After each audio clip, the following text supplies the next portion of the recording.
half of that 106. 106 divided by 2 is going to equal that 53. Okay, what would x be in the next one? Camden?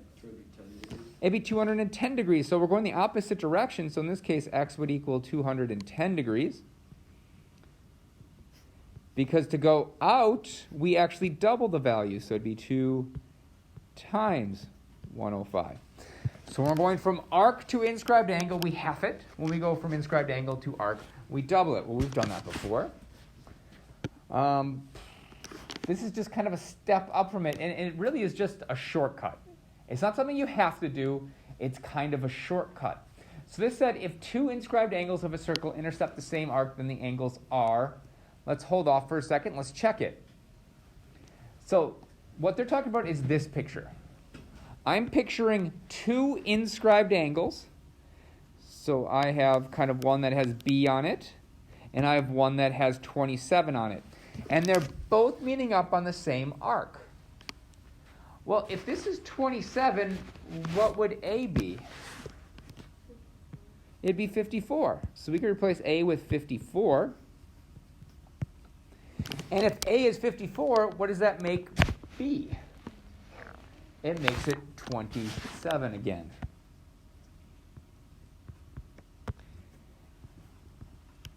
That is definitely figure-outable. Like, you can figure this out. But there is a theorem that says, you know what? If you do have two inscribed angles that are subtending that same arc, then the angles are going to be congruent. They're going to be congruent.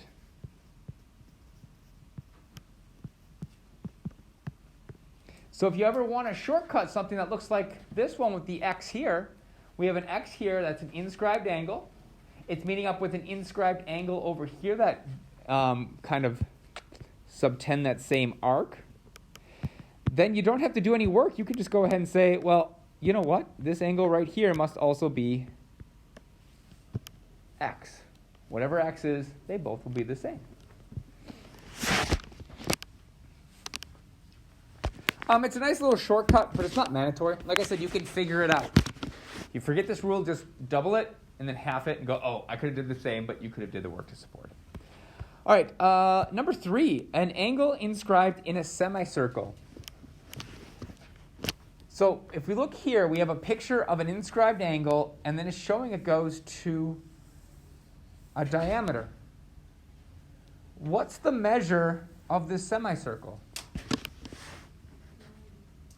What's the measure of a semicircle? Oh, boy. What's the measure of a semicircle? 180 degrees. Is that bad on a Friday morning? Oh, boy. All right.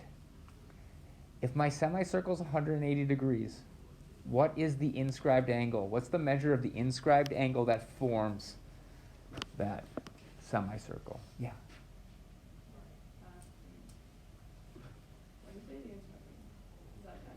That would be X. Yep. 90? It'd be 90 degrees. That would be 90 degrees.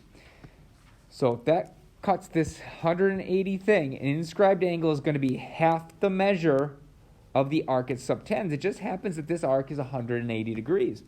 So it gives us that very specific 180 divided by 2. And so I'll turn this into a right angle, or 90 degrees. So we have x equaling 90.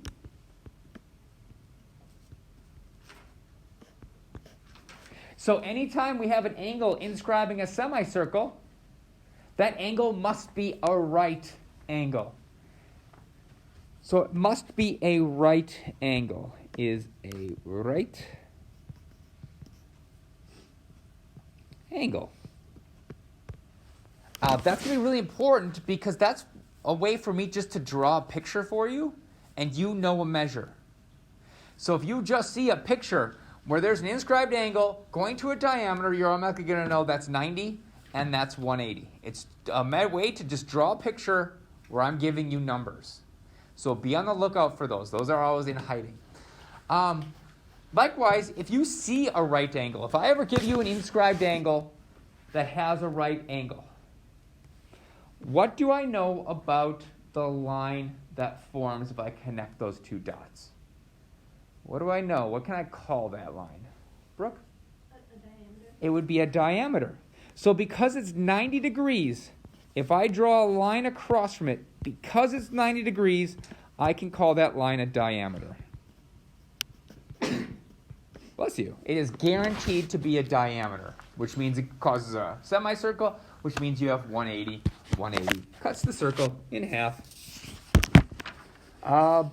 Like I said, be on the lookout for that one. That one hides a lot. Especially when you get to number 15 on the homework. 15 on the homework doesn't have a lot of numbers on it. You're going to have to be pulling numbers out on your own. It's like a puzzle. So you have to look out for things like that. All right, next one is a chord and a tangent line. A chord and a tangent line.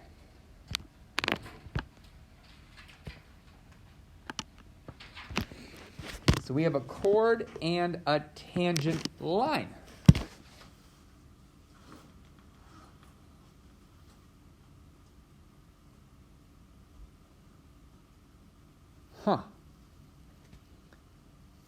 So it says the angle formed by a chord and tangent line that intersects a circle is the measure of the intercepted arc. Does anyone want to take a guess at that? Do you think they're equal to each other? Probably not equal to each other because it's not a central angle. Remember, a central angle is the only one that's equal to it. So it's probably not equal to it. You want to take a guess at what we think that would be? We have one person willing to guess.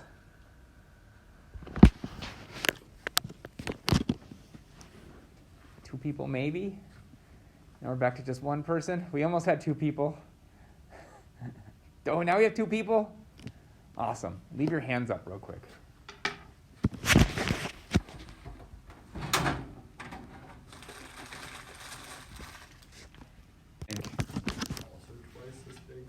It's the arc is going to be twice as big, so the angle is going to be half the size. So it's going to be half the size. It's going to work just like an inscribed angle. We're going to treat an angle formed by a chord and a tangent just like an inscribed angle. So if this is 196, the arc formed by this chord is 196. You are going to half it to get to C. So we're actually going to have 196 divided by 2. So what's our measure of angle C? Oh boy. Let's take a break for a second. All right, Nathan.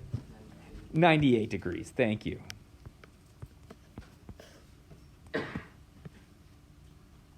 All right, next one. We have the arc forming it is 40 degrees. So using this exact same thing, just the opposite direction, what is the measure of angle D? Rigo. 80 degrees. You got it.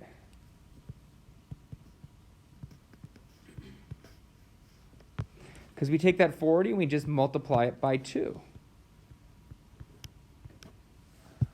Just like the one we just learned. For whatever reason, it's hard to see these.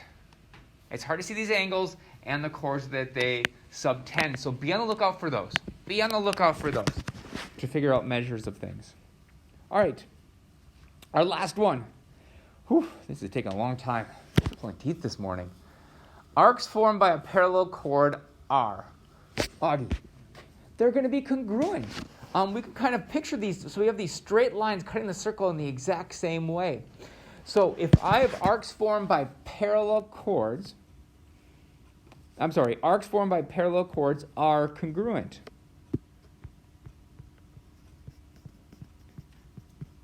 So if we ever see one of these labeled, we just go straight across and we go, oh, that must be A equals 78 degrees. So once again, we're kind of on the lookout for 3 things I'm talking about today. We're looking out for parallel lines.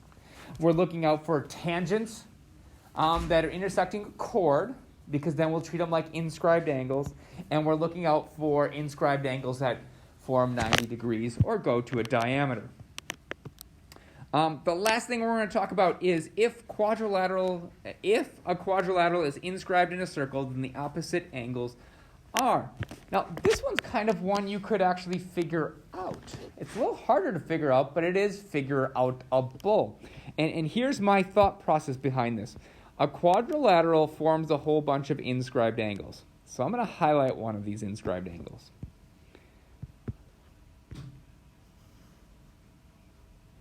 Now I have that little blue line there. That blue arc here must be 120 degrees. Do we agree with that? Okay, so if that little blue line is 120 degrees, what's the rest of the black line? What size do I have left for that black line? Yeah. I have 240 degrees left, so this whole thing would be 240.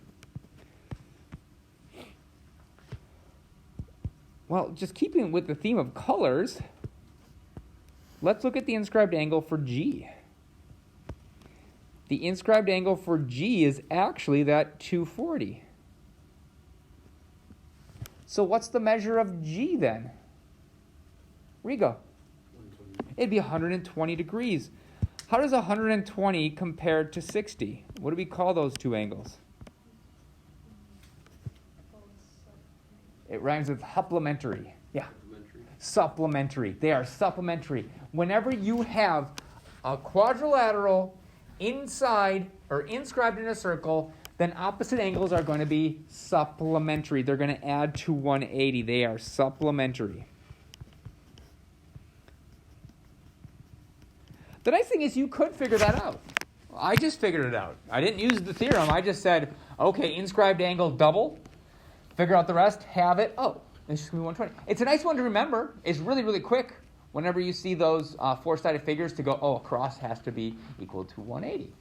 All right, but that's all we have today. We just have a bunch more kind of theorems, and a lot of these are just offshoots of other theorems and postulates and stuff we've talked about before. Are there any questions on anything we just covered? All right, then the rest of the time is yours to work. The big thing is number 15. It's putting everything together. You have to look for everything that we've covered before because you have to fill in all of those different letters. All right, otherwise, the rest of the time is yours.